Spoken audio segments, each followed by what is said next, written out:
हो रहा है, बल्कि अपनी मुरम्मत और अपनी तामीर की जरूरत है ताकि आप इलाही आग को हासिल करें। आमीन। यहां मुरम्मत है, यहां तामीर है, यहां मज़बा की बात हो रही है, लेकिन यहां मैं आपकी बात कर रहा हूं, आपकी जिंदगियों की बात कर रहा हूं। और अगर जिंदगी मसबला की तरह है तो मसबला पर नहीं, मखसूस जगह पर आग का नज़ूर है। आमीन। आमीन नहीं कह रहे आप? यानी जो कुछ कहा जा रहा है ऐसे ही हो। ओके। सो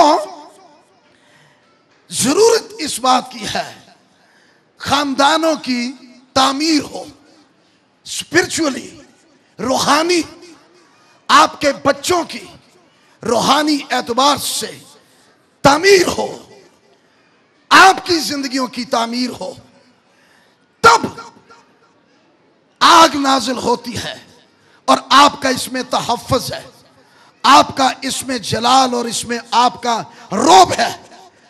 हरमल दी तूड़ी नाल नहीं जे कोई गल बननी। कईयां ने यह कोई पखंड रचाया हो, हरमल दी तूड़ी ला के फेरते रहते जे, और कई रांची होंगे ने पखा चला रहे होंगे तो तूआ ही तूआ, किसी दुकान च जा वड़ते हैं, किसी दे दफ्तर च तो तूआ ही तूआ, तूआ ही तूआ तो वैसे ही अन्याय करता जी। क्या ख्याल आपका? कलाम की बात है ये। लेकिन यहां हरमल दी तूणी नहीं, यहां कलाम जो हो रहा है वो आग को हासिल करने की बात हो रही है। हालेलुया। हरमल दी तूणी नाल जे बदरूआ निकलन लग पैण ते फिर ते बन गई गल। हरमल दी तूणी ते सगों आंदियां ने, ये आंदियां जे सगों, ते जड़े कत्ती ते लगे ने उन्होंने समझाओ, ते ना समझो कि खुरे कोई नवा ही मुकाशफा है। हरमल दी तूणी नहीं, आग। इस आग को हासिल कर लो। आमीन। आपको दावत जो दी जा रही है वो आग को हासिल करने के लिए है। हालेलुया। और फिर बड़ी सिंपल दुआ लेकिन बहुत मजबूत ईमान वाली दुआ है, मुख्तसर दुआ है। किसकी? एलिया की।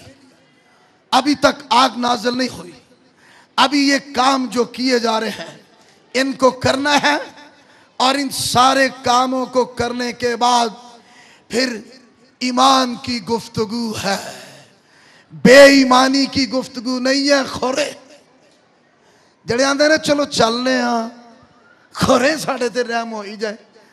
बाइबल पूरी जी खोरे कोई नहीं है। खोरे नहीं है, खोरे एनु परे करो, खोरे नहीं। आप ईमान लाए जिससे आप मानते हैं, जिससे आप कबूल करते हैं, जानते हैं वो किस तरह से अपना इजहार आपके लिए, आपके घरानों के लिए, आपकी जिंदगी के लिए, आपके मामलात के लिए जाहिर करने वाला और देने वाला है। हालेलुया। सो उसने सिंपल ईमान से भरपूर गुफ्तगू की है। लेकिन एक बात जरा समझ लेना, दुआ कभी भी, शायद कईयां नू मुश्किल गल लगे और एकदम उलझन वाली गल लगे, लेकिन इसे समझे, दुआ कभी भी मसाइल का हल नहीं है। कई लोग सोचन लो जी है तो कोई फिर की करिए, करनी दुआ ही है, पर दुआ मसाइल का हल नहीं। मेरे आप पीछे बोले, दुआ मसाइल हल करने वाले के साथ राबते का नाम है।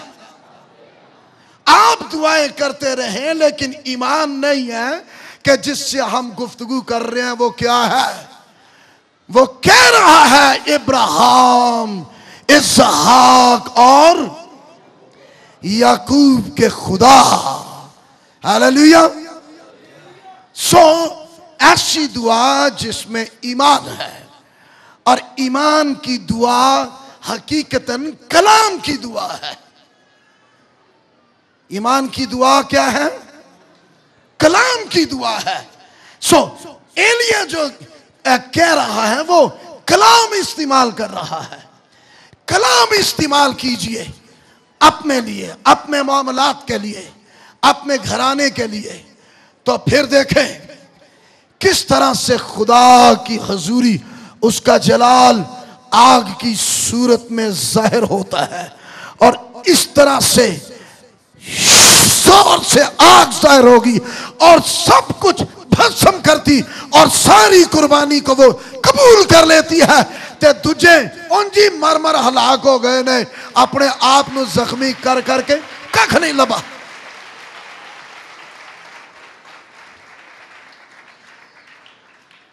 क्या बात है जी। और वो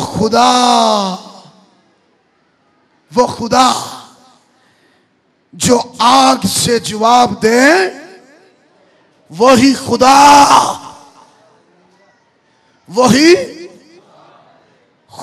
ठहरे। हालेलुया। बड़ा टिल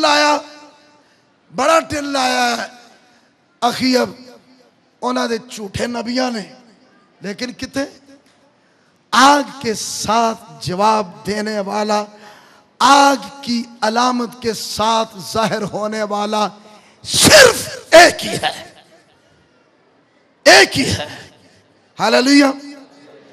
आज आपकी और मेरी शनाख्त पहचान उसकी हजूरी है और उसने अपनी हजूरी और अपनी मौजूदगी को आग के साथ जाहिर किया है। सो खुदा उस झाड़ी की तरह आज भी ऐसी झाड़ी की तलाश करता है जिसमें वो आग के साथ जाहिर हो। झाड़ी एक झाड़ी है, इसमें यह सबक है, कोई वसाइल नहीं, कोई जराए नहीं, डजंट मैटर, मगर आग तो है।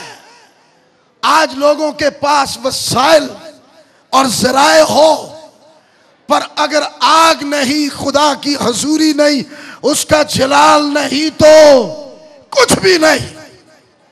आज की कलीसियाओं की हकीकी अलामत आग है। हालेलुया। सो आग कैसे हासिल करना है यह मैंने आपको बताया है, और भी बहुत सी बातें हैं, लेकिन मैं आगे चलना चाहता हूं। दुश्मन के खिलाफ एक दूसरा रुख, दुश्मन के खिलाफ आग कैसे जाहिर हो, दुश्मन के खिलाफ आग किस तरह से जाहिर हो। इस सच्चाई को जानना चाहें तो आप अपने घरों में जाकर तफसील के साथ कज़ात की किताब उसका 7वां बाब पढ़ें, 7वें बाब की स्टडी करें कि आग दुश्मन के खिलाफ किस तरह से जाहिर होती है और क्या तरीका कार है, किस तरह से।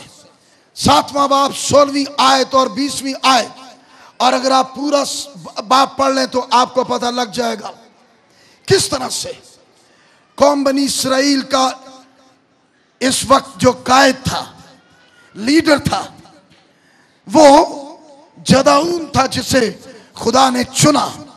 जदाऊन के मायने बोले कुचलने वाला, जदाऊन के मायने बोले दूसरा मायने जो है तोड़ने वाला, जदाऊन का तीसरा मायने बोले बुराई को दूर करने वाला।